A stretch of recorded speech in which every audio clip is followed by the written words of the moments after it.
কখনো ভাষা শিক্ষা, কখনো বৃক্ষরোপণ, আবার কখনো অসহায় মানুষের পাশে দাঁড়িয়ে দৃষ্টান্ত স্থাপন করেছেন নেত্রকোনার পাহাড়ি অঞ্চল দুর্গাপুরের অন্তর হাজং। মাতৃভাষা রক্ষায় তার উদ্যোগ প্রশংসা কুড়াচ্ছে সব মহলে। ক্ষুদ্র নৃগোষ্ঠীর ভাষা ও সংস্কৃতি রক্ষায় সার্বিক সহায়তার আশ্বাস উপজেলা প্রশাসনের। সুহান আহমেদ কাকুনের তথ্যচিত্রে ডেস্ক রিপোর্ট।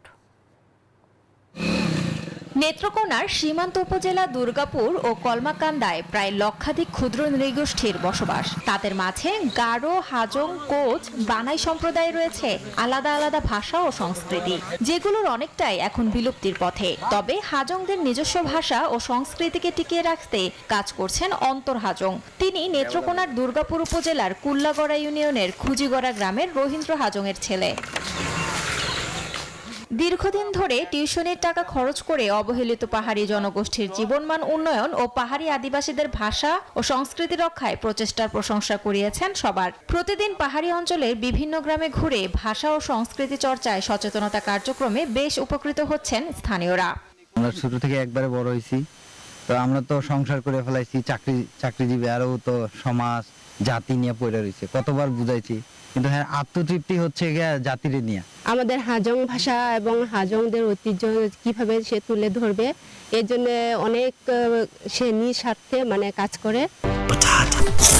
বাছাই করা আলু আর স্পাইসি সিজনিং এ প্রাণ পোটাটা চিপস নাকি বিস্কিট খেয়ে বোঝে নাও। এই ভাষা, সাহিত্য, সংস্কৃতি যে হাজং ভাষা যেন হারিয়ে না যায়, সেটা 101টা গ্রামে সে কাজ করে।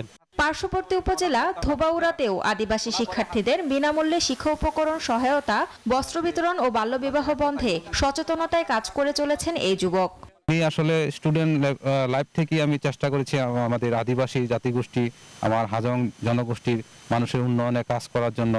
আমি যতটুকু পেরেছি আমার সামর্থ্য অনুযায়ী বা মানুষের সহযোগিতা নিয়ে আমি বিপদে আপদে সকলের পাশে দাঁড়িয়েছি, এবং ভাষা, মায়ের ভাষা এবং সংস্কৃতি এগুলো যেন থাকে।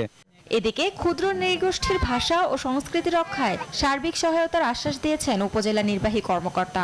আমরা উপজেলা প্রশাসনের পক্ষ থেকে ওনাকে সার্বিক সহায়তা করতে প্রস্তুত আছি। ওনার যে ধরনের সহযোগিতা প্রয়োজন আমরা ওনার সাথে যোগাযোগ করব, এবং ওনার এই উদ্যোগকে আমরা আমাদের সরকারের অন্যান্য মহলেও জানানোর উদ্যোগ নেব।